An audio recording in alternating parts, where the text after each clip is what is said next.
We thank God for celebrating this year's children's anniversary, and we are so glad it was a success. Of a truth, it is very glorious. Yes? We enjoyed it.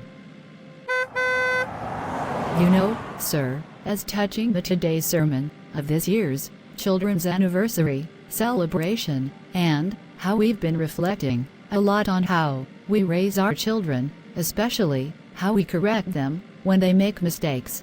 We want to make sure we're guiding them in the right way. That's a powerful sermon, and a wonderful reflection. Correcting children is important, but how we do it, as Christian parents, can make all the difference. Exactly. Sometimes, in the heat of the moment, I've caught myself being too harsh. I raise my voice, or scold too quickly, and I've noticed how it affects Sarah and David. You know, this is also applicable to me. I strongly believe we're not alone in this. Many parents struggle with the balance between correction and love. But as Christian parents, we're called to correct our children with wisdom, patience, and love, just as God corrects us.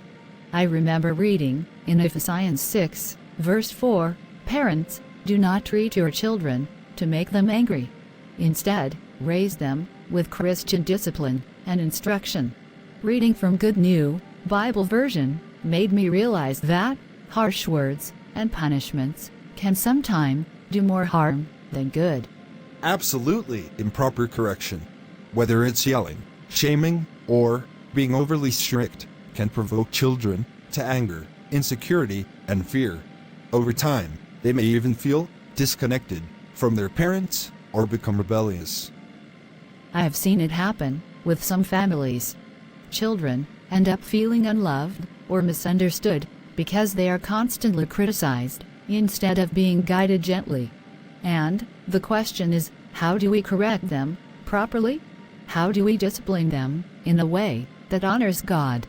The Bible teaches us that discipline should come from a place of love and concern for their growth. Proverbs chapter 22, verse 15 says, "Foolishness is bound in the heart of a child, but the rod of correction shall drive it far from him." The key word here is rod of correction. Discipline must be thoughtful, constructive, and aimed at helping the child grow. And your rod must always be the rod of correction. What does rod of correction means, Daddy? Good question, David. It means your parents should correct you when you make mistakes, but they should do it in a way that helps you learn. For example, instead of yelling when you do something wrong, they might sit down with you and explain why it's wrong and how you can do better next time. That way, you feel loved, not scared. Does that mean we shouldn't get punished? No, Sarah, there are still consequences when you do something wrong. But we want to make sure the punishment teaches you something and doesn't just make you feel bad. We want you to grow up knowing right from wrong and understanding why it matters. Exactly.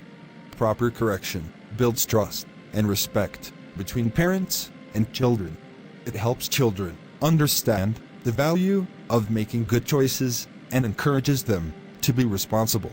When children know they are loved and corrected with kindness, they become more confident and secure. And it's also about showing the same grace God shows us. We all make mistakes, but God doesn't punish us harshly.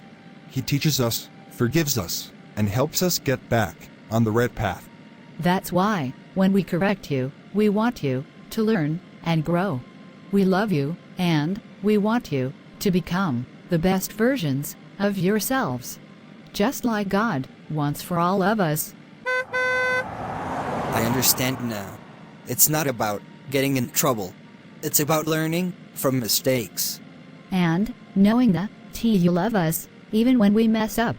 That's exactly right. And when children feel loved, even in correction, they grow into strong, faithful individuals who trust God and live for Him. That's the benefit of correcting children in a godly way. I can already see how this will strengthen our family. We'll be patient, kind, and firm in our discipline, ensuring it reflects God's love.